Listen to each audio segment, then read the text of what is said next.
दोस्तों, एक क्वेश्चन सबसे ज्यादा कॉमन पूछे जाने वाले जो महिला मिफोप्रिस्टोन और मिसोप्रोस्टोल की टेबलेट जो लेते हैं प्रेगनेंसी टर्मिनेट करने के लिए, उसमें जो कुछ आपको जो है टुकड़ा फंस जाते हैं, कुछ पार्ट फंस जाते हैं, तो उनको कैसे निकाले जाते हैं।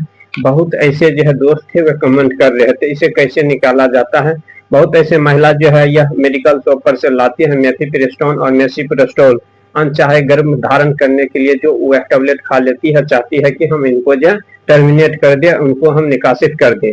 लेकिन हद तक तो कभी कामयाब हो जाते हैं, कभी कभी ऐसा होते हैं कि यह टुकड़ा फंस जाते हैं, वह आपको समस्या होने लगते हैं, उसमें काफी आपको दिक्कत होने लगते हैं।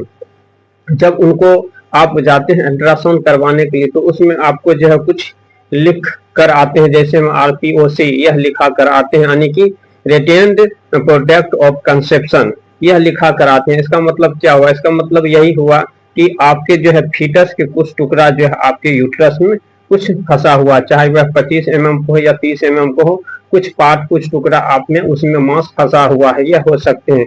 बहुत ऐसे महिला जो है आप टेबलेट लेने के बाद क्लियर हो जाते हैं, लेकिन कुछ ऐसे महिला है जिसका क्लियर नहीं होता, अच्छे से ब्लीडिंग नहीं होते हैं, तो उसमें जब डॉक्टर के पास जाते हैं तो डॉक्टर जो है आपको यह अल्ट्रासाउंड कराते हैं या सोनोग्राफी करा के इससे पता करते हैं कि आप में जो है टुकड़ा जो मांस जो फंसा हुआ है कितना का फंसा हुआ।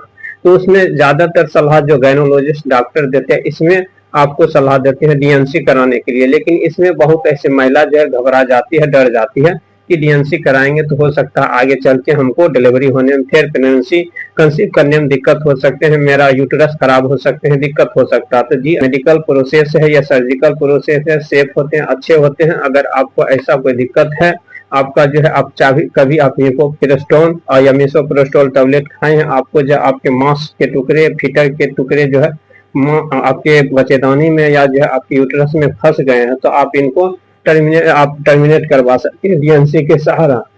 इससे आप चाहे तो उनको बाहर करवा सकते हैं।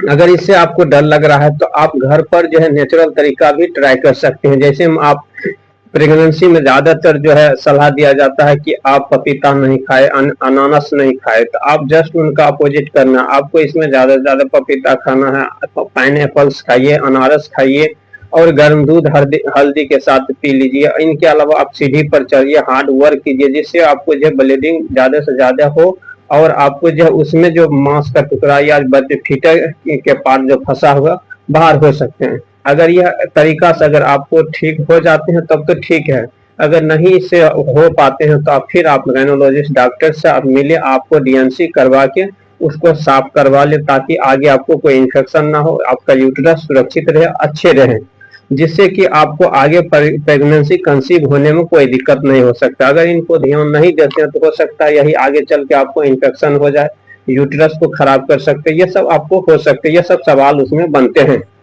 तो अब बात आते हैं, या अगर DNC कराते हैं, साफ हो जाते हैं, ठीक हो जाते हैं, तो कभी भविष्य में आपको दिक्कत भी हो सकती है। जी नहीं, आपको कभी दिक्कत नहीं होगा, फिर अच्छे से आप कंसीव कर सकते हैं। और आपको DNC करने के बाद आपको जो है डॉक्टर सलाह देंगे 1 हफ्ता के बाद फिर से आपको जो है सोनोग्राफी कराने के लिए। तो यही था रिटेंड प्रोडक्शन ऑफ कंसेप्शन के बारे में। दोस्तों, उम्मीद करते हैं वीडियो आपको पसंद आया होगा। ऐसे जानकारी के लिए इस्तेकार हेल्थ को सब्सक्राइब करिए, फेसबुक पर देख रहे हैं फॉलो करिए। थैंक यू, धन्यवाद। आज के लिए इतना ही।